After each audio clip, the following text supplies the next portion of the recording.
Hello everyone and welcome to this webinar. Today we will update you on JFrog products. We will update you on all the great new features on our product Artifactory. Today we have Roy and Ariel presenting.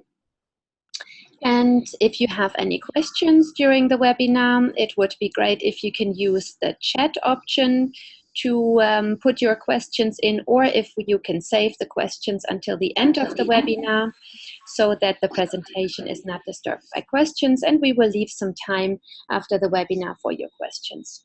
We will send you the recorded session at the end of the meeting, and I will now give the stage to Ariel and Roy. Thank you.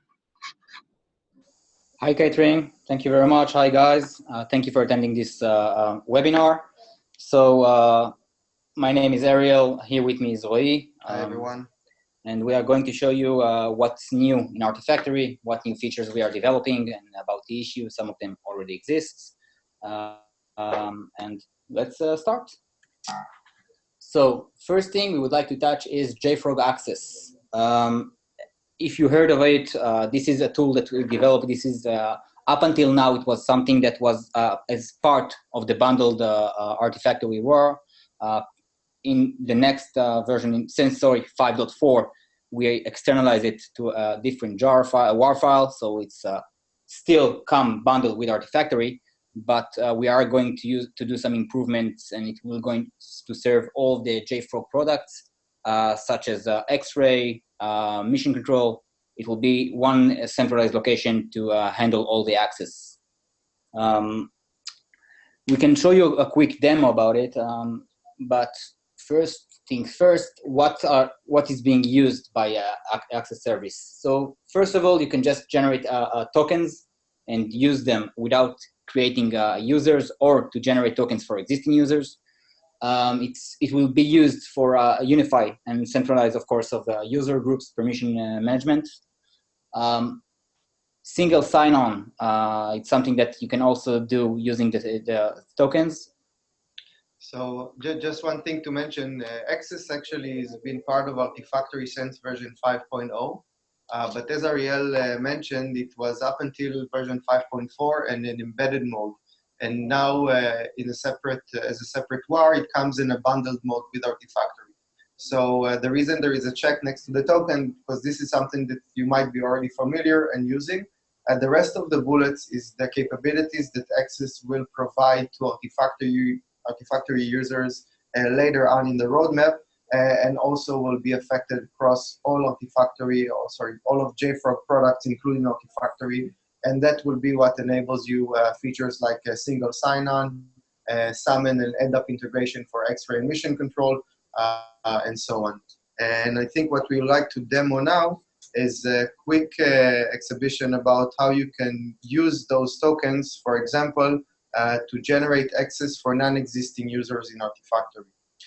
One of the common use cases for automation tools is that you would like to provide them with capabilities to resolve artifacts and deploy artifacts from Artifactory without creating any dummy users that use, for example, for Jenkins agents and so on.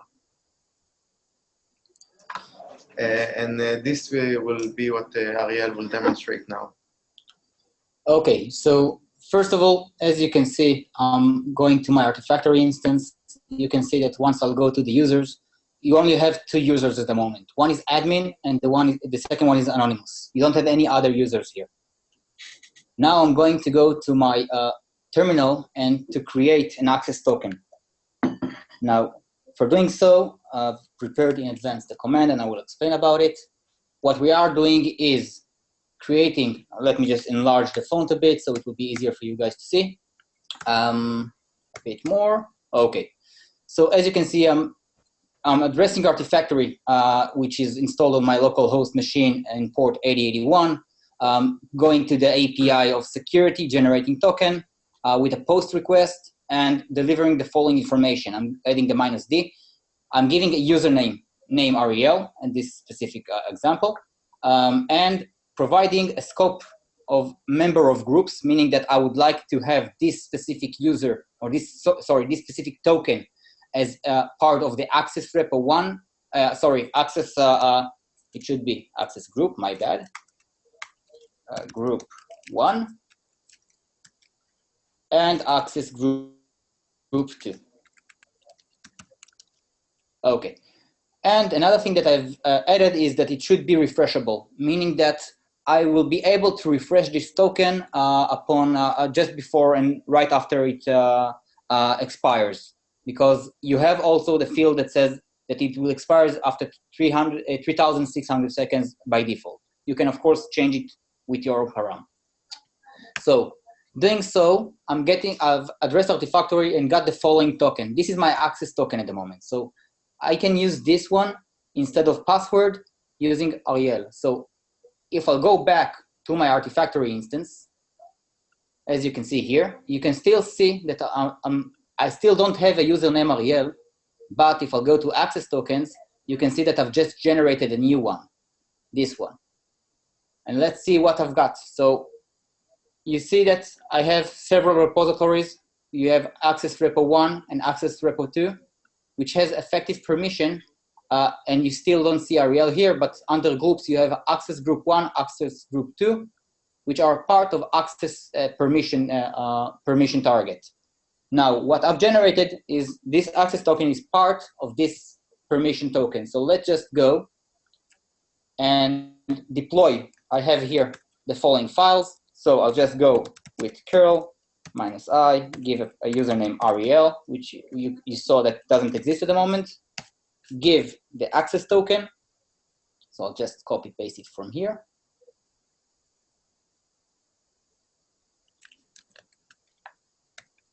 And add a file to deploy. So I want to deploy text file 2. 8081 Artifactory access repo 2, and I just want to deploy it there. You see that although the user doesn't exist there, I can still deploy. Just to show a quick example that the access is indeed doing what it should, I'll try to deploy to another repository which I don't have an access to.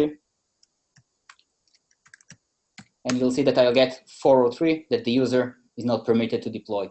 So I've created a token to a non-existent user, which can deploy and resolve.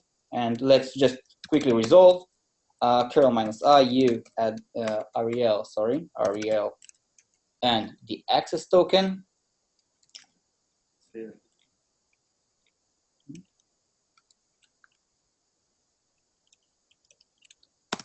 And let's go and resolve a file that I've pre-deployed in the, just before this one. So localhost 8081 Artifactory. Let's go to access repo 2, and the name of the file is text file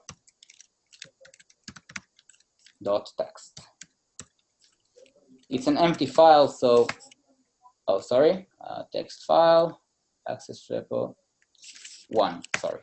So you can see that I have access to resolve and to deploy files, even though that the user doesn't really exist, but it has the access token, which allows him to deploy. Creating a non-existing a token to a non-existing user is only done by admin user, just for you to know. Just to add to that, so there are many use cases where you can find the usage of access tokens as a method of authentication to be very useful. As Ariel mentioned, you can use it instead of a password, as long as the subject is the same as the one used when you generated the tokens. And you can, of course, also use it for a different automation tool or different clients interacting with Artifactory. For security purposes, you can make the token refreshable or non-refreshable. You can limit it to be expired over time, and scopable using the groups as demonstrated just now. So whenever you find yourself in a need to provide access to your Artifactory instances for synthetic users or not real users, we definitely recommend to check and see if access tokens can be used for that use case as well. Moving on to the next item. So the next item is SHA-256 of course, the world is moving forward, and there were occurrences that SHA-1, which Artifactory is currently based on, they were found some collision by Google, and the world is changing towards SHA-256 by default. And what are the reasons for doing so? So, of course, it has stronger content validation, so you don't have collisions like were found by Google and other companies. Checksum search and deploy in Artifactory. You will be able to use SHA-2. Yeah, so just to add to that, so currently Artifactory supports SHA-1 out of the box along with MD5, meaning any artifact that you deploy into Artifactory will automatically calculate the SHA-1 and MD5 value. With the current ability to create a collision for SHA-1, it is now considered less secure. And that is the reason that we decided to migrate Artifactory to support SHA-256. Now the behavior will be exactly the same, meaning that with every file you deploy into Artifactory will calculate the SHA-256 value, and it will be the default SHA usage for validation between Artifactory and Artifactory. It will also integrate with our different plugins, such as Jenkins plugins, TeamCity, and so on, and also being used by JFrog CLI, which is the preferred tool to use in order to upload and download files from and to Artifactory. As Ariel mentioned, the trigger was also Google providing evidence that they were able to create a SHA-1 collision, although it's something that's currently still very hard to do, but we preferred already to migrate the default signature to use SHA-256. So important to mention that Artifactory currently already supports SHA-256 calculation on demand. Out of the box, it's supported for Docker and Debian, but you can do it on demand for any file type. These REST API points will continue to be supported, and you can continue to use them, but they're pretty redundant at the moment, since Artifactory will do it by default for any file starting from the next minor version of Artifactory. So that's just something to note. If it's something that you guys are using currently, we do suggest to look into an option of migrating from the usage of the current mechanism to the default one that will just do SHA-256 calculation. Also important to mention that there will be a background task that will calculate SHA-256 for all existing artifacts, meaning if you already have a running instance with millions of artifacts, you don't need to proactively do anything in order for Artifactory to calculate the new signature for them. As soon as you upgrade, a background task will start to do the calculation for you. Of course, it might take a while to complete, specifically on large instances, and you'll be able to view Artifactory logs in order to monitor the progress. It will continually print its status and the percentage of artifacts completed. Any new artifacts deployed will, of course, get this process as soon as it's deployed. So that's also something to note, and it's a feature that will be available in the upcoming release. Okay, so we are moving on to the next topic, which is a pretty great feature that we developed and should be released very soon. So we are talking about event-based pull replication. Now, in Artifactory, you already have the option to do the event-based push replication. The difference is that the push replication pushes from a local repository to a remote local repository on another Artifactory instance. Now, the pull replication exists, but the event-based wasn't an option until now. Because up until now, Artifactory didn't know about the option when you deployed on the remote instance. So we developed the option to actually do the event-based, even if it's a pull replication. Now, the trigger for that is that when you do, let's say you have a pull replication from remote instance, which is once again an Artifactory instance, then up until now you had to put it on a cron-based replication, meaning that it does it once every several hours, once a day, depends on the cron expression that you added.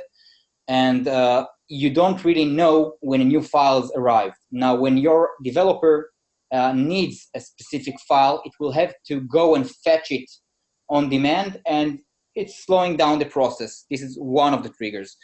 Now, another thing is that once doing the event pool replication, you actually verify that everything that is being done on your remote site will be replicated exactly as it is to your local instance. Anything to add so far, or you want to? So I think, like you mentioned, the Artifactory already supports a few methods of replicating data across multiple data centers.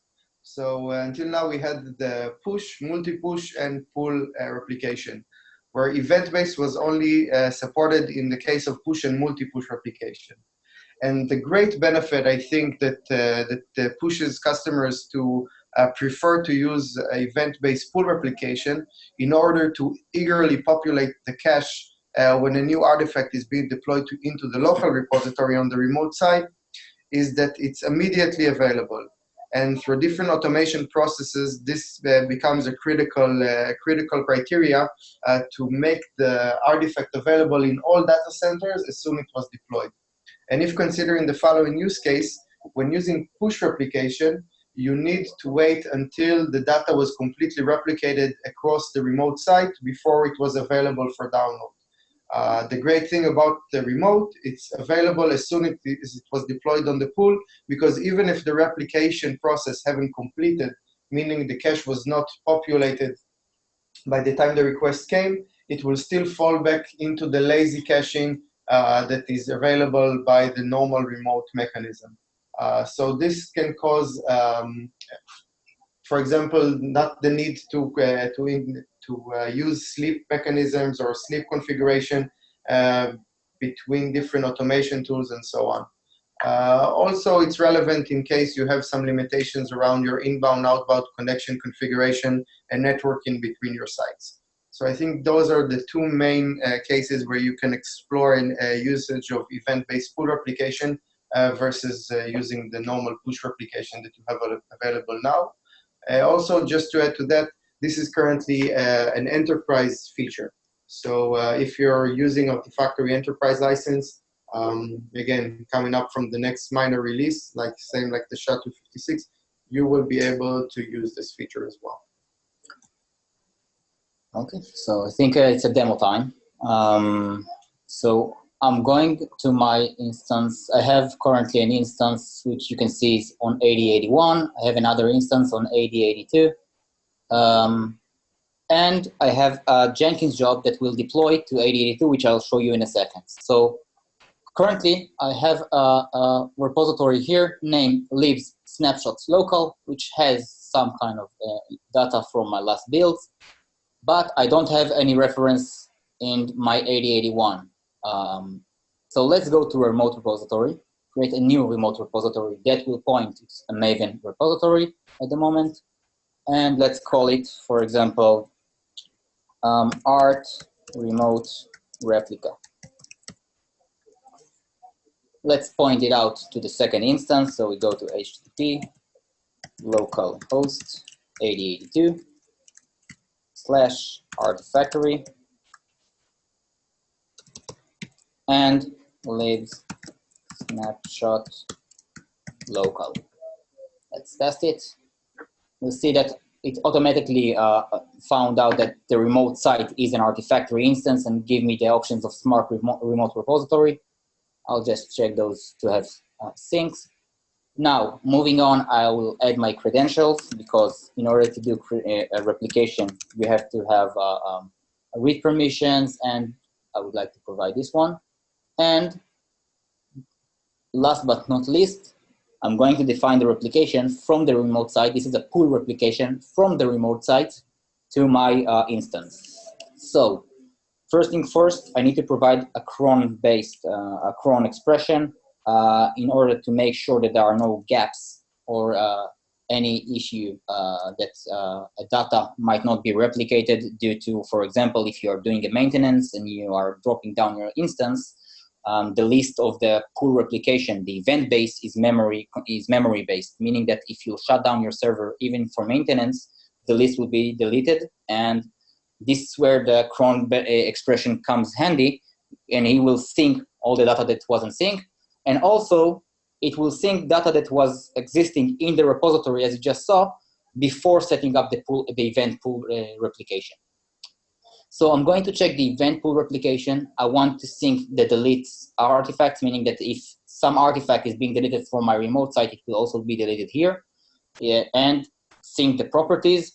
Those three together, meaning that it will be a mirror of your remote site, meaning that if something gets deployed, it will be deployed. If something gets deleted, it will get deleted. And saving this. So currently, I have set up of my ART remote replica. You can see that I can, currently the cache is empty. I can browse it and see what I have inside of it because it's remote Artifactory instance. And now let's see how the pool replication is working. So I'll go to my Jenkins job. In my configuration, you can see that it's referring to my 8082 instance, meaning that I'm deploying to 8082 and not 8081 or any other instance. And let's just run the build. And build now. So we can see that the build is running. You can see that it's deploying artifacts to 8082, leave snapshot, and you can see. Now let's go to my 8081 instance, quick refresh on this repository, and you can see that the artifact already being pulled as they were deployed to 8082, sorry, they got pulled to 8082. Okay, so you can just see it here. One thing to add, it's still important to configure, it's mandatory to configure the cron expression because that's the mechanism, like Ariel mentioned, that is used to catch up. Meaning the event base will not be aggregated in case one of them, the example of maintenance is very relevant, it still use only the event base. But the great benefit of the event versus the cron one is that it doesn't do full file listing of the repository, which is relevant to be used, let's say, once a week or once a day if you want to do a full catch-up. But in some cases, you don't even need to do that. If, for example, you're working on a snapshot repository, there is really no need to catch up for missing artifacts, since probably by then you created newer snapshots. So you can decide when do you want to configure the cron base. Sometimes it's only valuable to do it once a week or once a month, and sometimes not even that. So please take it into consideration if you're trying now to move to the event-based pool replication. I will just demonstrate one more thing. I'm going to 8082, which is the origin, and refresh this folder which got new artifacts. So I'm going to delete this file because for some reason I don't need it. So I'm just going to action. I'm going to need to log in first. Now I'm going to my lib snapshots and just going to delete on multi-one.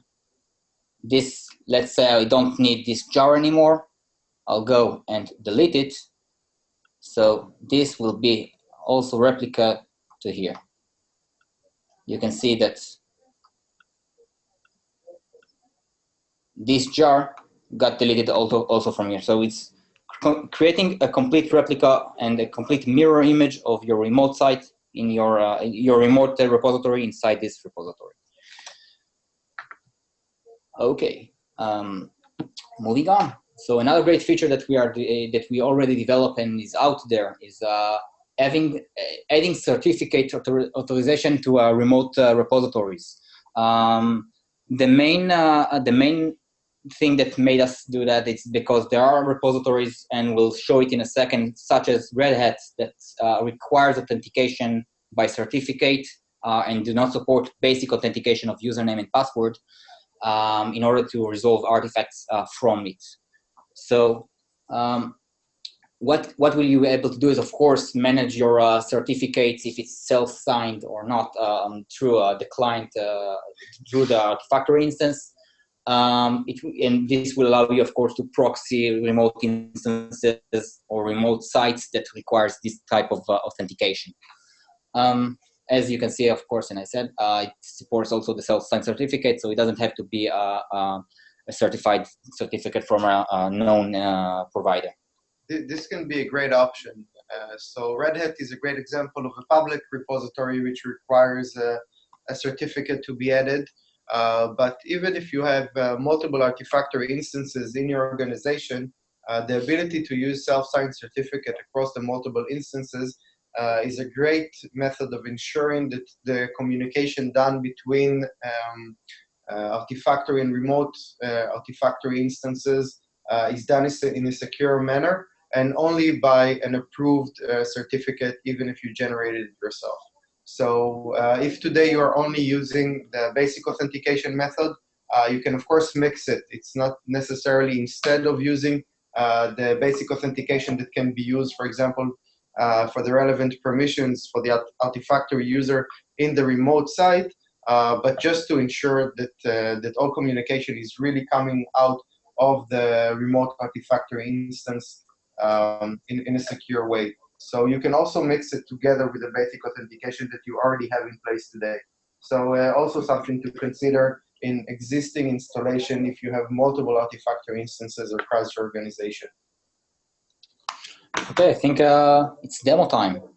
So I'm going to my 8082 instance, which I've predefined, and I'll just show it to you, a remote repository that goes to a Red Hat instance. You can see that currently I don't have any certificate, because if you go to certificates, okay, let me remove this one, and then I will show it to you that it works. So I don't have any certificate installed Artifactory, meaning that this remote repository doesn't have a certification. And let's see what happens once I go to the Red Hat and trying to browse into it. You see that nothing happens, and if I'll go to the logs, it will say that it can't do that.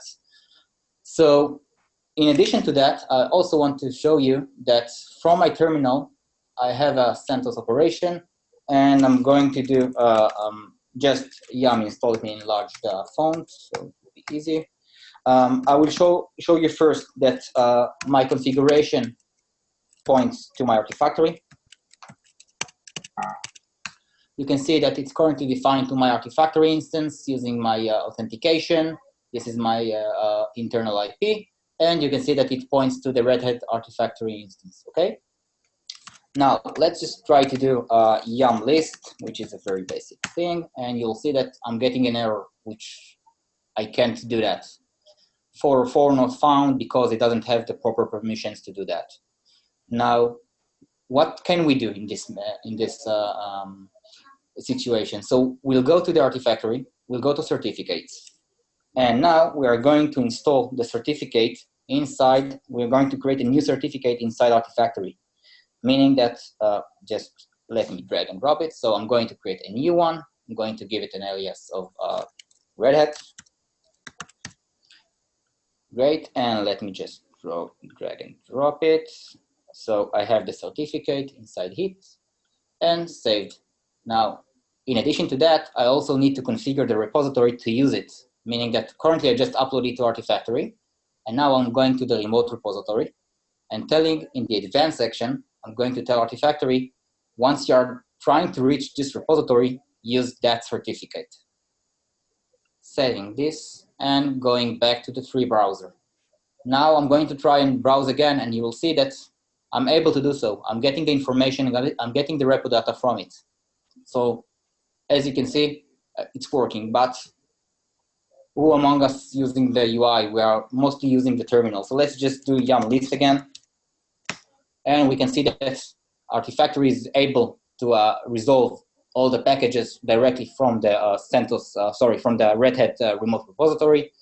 And also, you will be able to see that it filled the cache of the Red Hat repository with the metadata that was the repo MD that was brought from the remote site. So you saw it's very easy to implement, very nice feature to use. As Lee mentioned, it can also be used to secure your remote sites from one another.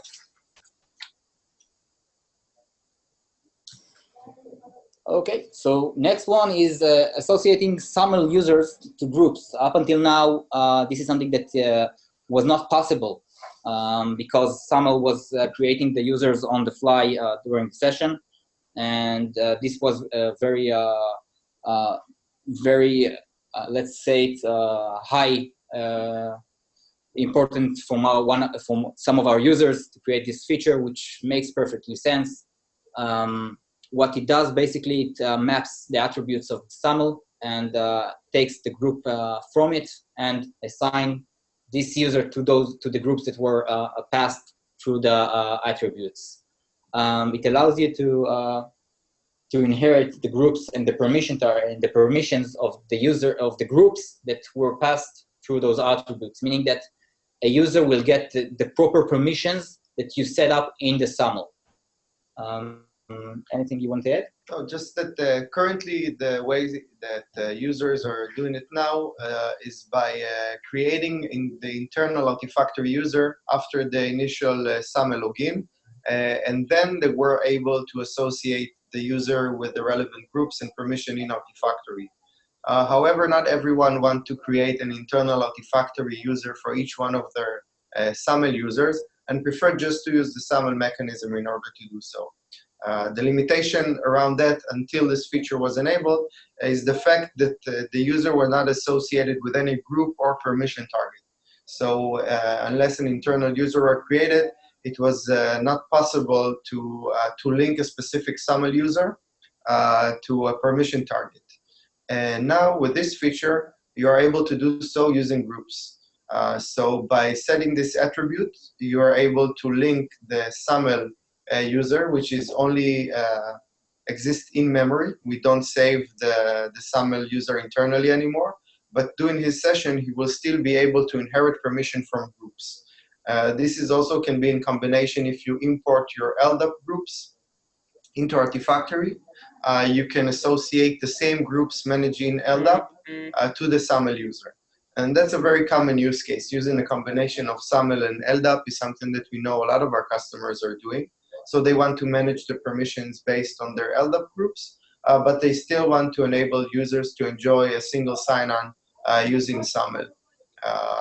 So Ariel will now demonstrate how quickly you can set up this configuration in your SAML configuration in Artifactory and demonstrate how logging with the SAML user will inherit the relevant permissions. Okay, so I'm going to open a new tab and going to log in my SaaS account. Just let me log in. Now this is already being set up with my Okta account. So I'm just going to log in with my user, with my email. This is my admin user.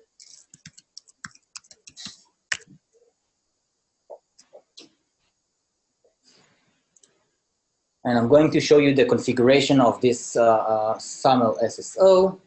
In the admin page, you can see that you just need to provide the SAML login URL, SAML logout, the name of the provider, how you call it on your SAML provider. So I call it an Okta Artifactory.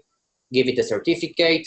And on the group attributes, I'm going to write it as group because this is what I defined in Okta. So whatever you define in your SAML provider, you will also need to write it here. And this is the way that Artifactory will know what to map and where to map it to. So group will be an attribute for groups, and of course email for email. It's pretty straightforward in this matter.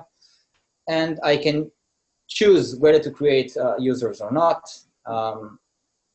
And this is the configuration on Artifactory side. Now I'm going to show you that the user ASF it does exist here, but it's in realm SAML, so I can just go and delete it, basically. Let's delete the user. Now you see that I don't have any user named A_Seftel, but I do have a group named SAML group, which is what is defined under this user in the SAML provider's side. So this specific group has permissions on SAML repo. Okay, this is what I wanted to show you so far. Now let's try and log in using this user and see if he's getting the permissions and can see the associated repositories to this specific group, which I passed as a param.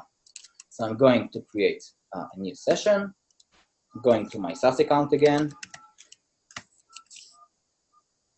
But this time I'm going to log in with the second user, which is not an admin, and I want you to see that he's being associated with the permission that I gave it. Okay, so this time I'm going to use the second user.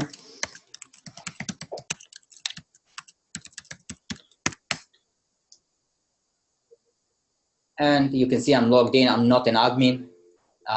Let's go to the tree browser, and you can see that I only have permission on SAML repo, which is what I gave it before. This is what was associated with this group. And pretty straightforward, very nice feature, give you the ability to just synchronize your SAML users with the proper permission and proper groups.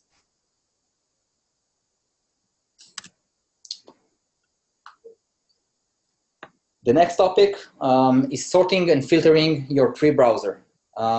Let's face it, we have companies, and I'm guessing that you guys also have it, the same issue of going into a tree browser and seeing like 100 repositories and need to try and start typing or to see where you can find your repository. And one of the requests that we received was, I want to be able to find my repository very easily. I want to see like my own view. I don't want to see all the repositories every single time. And this is exactly what we have developed and should be issued very soon.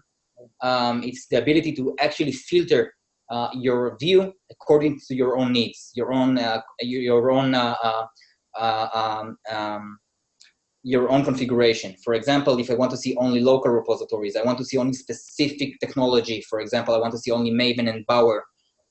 So this is something that will be available very, very, very soon. Sorry.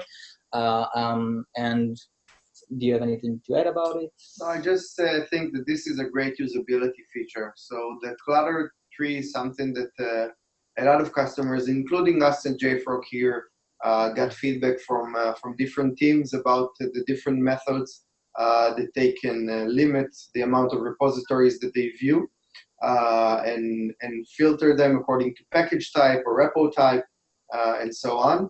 And just another cool features that we are working on and will be available very shortly is the ability to also mark favorites. So I think most commonly in our day-to-day working with Artifactory, there is a really limited set of repositories that we need to view. And those are the ones that are relevant for the project that we are working on, or something that should be our default set of repositories with the ability to remove a lot of the ones that we don't really interact with on our day-to-day basis, and we don't want to view them. So something that we're also working on and it will be available soon is the ability to mark a list of repositories as my favorites, and also use the same filtering mechanism to decide where you want to view just your favorite repositories without having to move anything else. And the last thing is just to let you know that it will not affect your searching mechanism. So for example, when you search for an artifact, the search will not be limited to the filtered view. So you will still be able to search everything in Artifactory, or if you want, you can use what we currently have in the search mechanism, which is the ability to limit the search for a specific list of repositories. So this is something that is currently available that you can continue using and will not be affected by the new sorting and filtering mechanism in Artifactory. I just want to add on top of that, of course, this sorting and filtering is per user. So if you're doing specific sorting, if you're filtering your own UI, this will not show in any other users or in any other computer. It's specifically for your own browser, meaning that, and also needs to specify it, that even if you change your browser, it won't be saved, meaning it's per browser. And this is how it works. So let me show you a quick demo of that. Let's go to my browser. So you can see that I have my Artifactory instance, which has a lot of repositories inside of it. But frankly, I only need the Maven now. So let me just go and check only Maven. Okay, so let me just go and say I want only Maven. I can also type it here, and it will short it. So I want only Maven. And frankly, I currently need only my local instance of my local repositories of Maven. So you can see that easily I just filtered my view, and as Roy said, it's only the view to show me only the relevant repositories for me at the moment. Now I can just go and change it, and for example, I want it to be local and cache. because I want those two. Meaning it's not single pick. You can just pick several options. For example, I want also to see the virtuals, and it's very easy, very nice. You can clear it with one click if you want. It allows you to just pick your own view for the time that you need it. For example, if I'll go here and say that I need only Docker, so I can just pick Docker so that I can just search easily. Once again, if I want to filter by type, I can do that. I don't have to. And also, we can sort the order by repository type or package type in case that you are showing more than one. So, for example, if I take Docker and Bower, I can say that I want to filter the view by repository type, meaning that I have the Docker and then the Bower. By virtual and then local and then remote. I can do it by package type, which is Bower and then Docker, or by repository key, meaning that it will be alphabetical order. So anything you want to add on top of it? The only thing that maybe adding to that is that this sorting and filtering is specific per user, meaning it will be saved in your local storage in your browser. So each user can set his own specific preferences. It will not apply to all of the users across the organization. So it will provide a really nice usability. But if you're switching machines often, or if you're using multiple browsers, you will need to set this configuration on each one. So just something to note, but also another cool feature that you'll be able to enjoy in the upcoming releases of Artifactory. Okay, so moving on to the next one. This is a very, very big thing for a lot of users, a lot of companies. Up until now, you had to go and define specific users as admins, meaning that if you have an Active Directory that has like an admin group, you couldn't use that group to give the permissions of admin. You needed to go into Artifactory and check each one of the admins as an admin per user. This new feature allows you basically to go and to grant admin permissions to a group of users, meaning that you can, first of all, sync it with your LDAP or crowd server. You don't need to go and do it manually. And in case that you would like to revoke a user from an admin, you don't need to go and do it on the LDAP server and then in the Artifactory server. You can just do it from your LDAP or from your crowd servers, and it will also be part of the Artifactory change. Of course, we are not changing the method of you will be able to add this specific user as an admin. You can define a user as an admin. This doesn't change it, but it allows you to do it per group.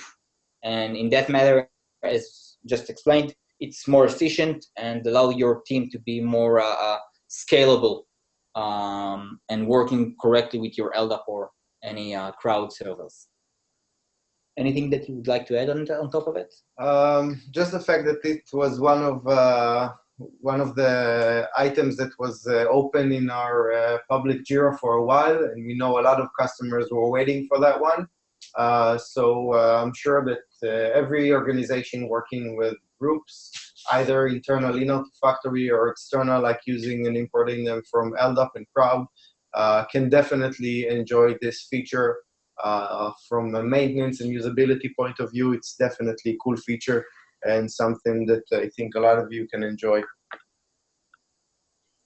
Okay, so I think that before the Q&A, we'll just show how it works. Going to my Artifactory instance again. So you can see that I have two users named user1 and user2, a very unique name. Currently, they are part of a group named admin groups. I'm going to revoke the admin privileges from this group and show you the users again. You can see that currently this group, doesn't have any permission on anything, meaning that if I'll log in, and I will show it to you, I will do it in a second, as one of those users, user1 or user2, I should be able to see basically nothing in Artifactory. And let's do it. Let's log out. Let's log in again as user1, for example. Let's use user1. And you can see that I can log into Artifactory, but once going to the tree browser, I'm getting no access privileges, meaning that this user doesn't have any permission. Now let's log in as the admin again and give this group an admin permission. Going back to the admin page, groups, let's go to the admin groups and check these admin privileges, save. Now, once doing so, I want to show you something on the user page. You can see that this user was automatically, first of all, let's go back. You can see that it was automatically found as an admin, even though I didn't change anything on the user level. The admin privileges is checked and grayed because you can see it was associated with a group that has admin privileges. If I remove the group from here, you'll see that he won't be an admin anymore. So you see that it's only by associating to this group at the moment he's getting the privileges. Now, once again, as we said, I can do it manually per user, and that's okay. But assigning it to the group of admins also does the trick. Let's go and log in again with this user. So we are using user 1. Let's enter.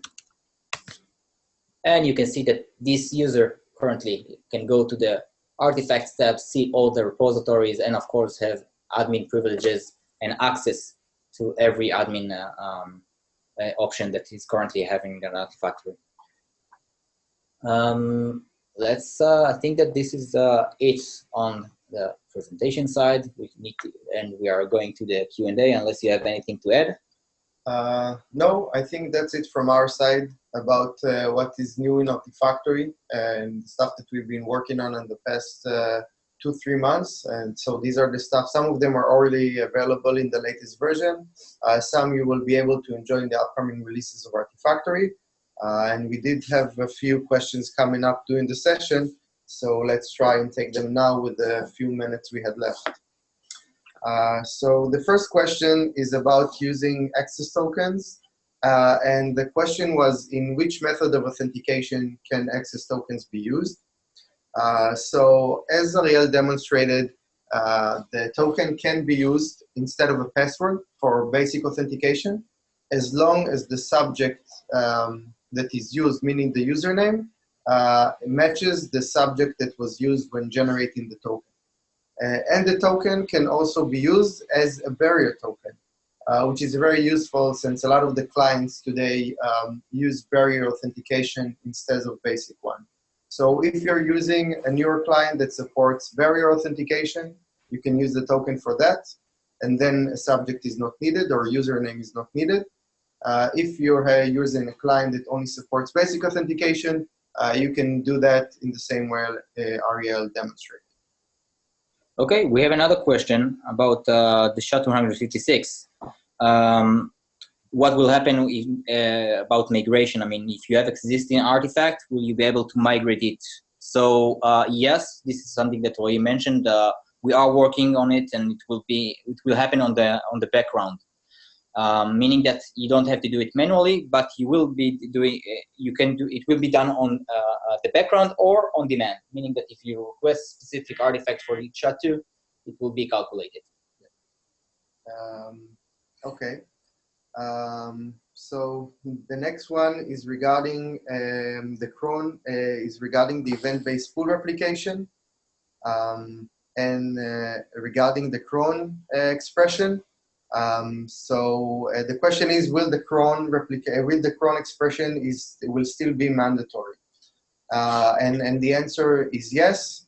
Even if you want to rely solely on the event-based pool replication in your configuration, you will still have to configure the cron replication.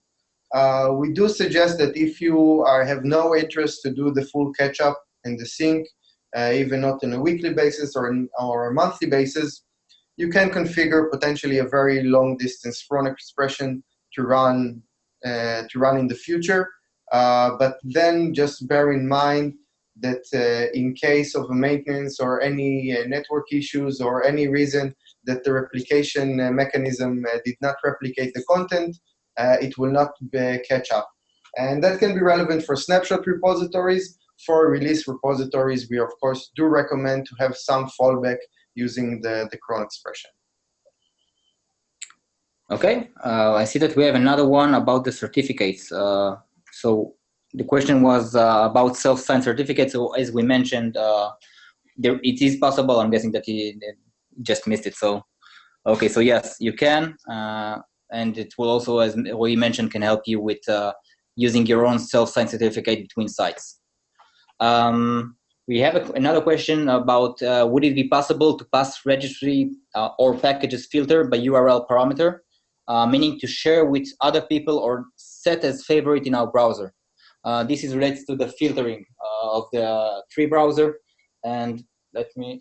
So the answer is yes, and this is actually something that you can already do today. So the routing Artifactory works that every time you navigate to the tree, it also affects the URL. So for example, if Ariel will now go under Bauer repository or anything that you can actually maybe on another instance where you have a local repository with an artifact. Currently, it's one of the versions. It doesn't matter. It works on. Okay. Yeah. So.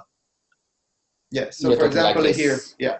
So if we look at the URL, we can see that navigating up and down will affect the URL. So that's something that you can use as a bookmark or something that you can pass on as a link to someone else. So as you navigate up and down the tree, it will affect the URL.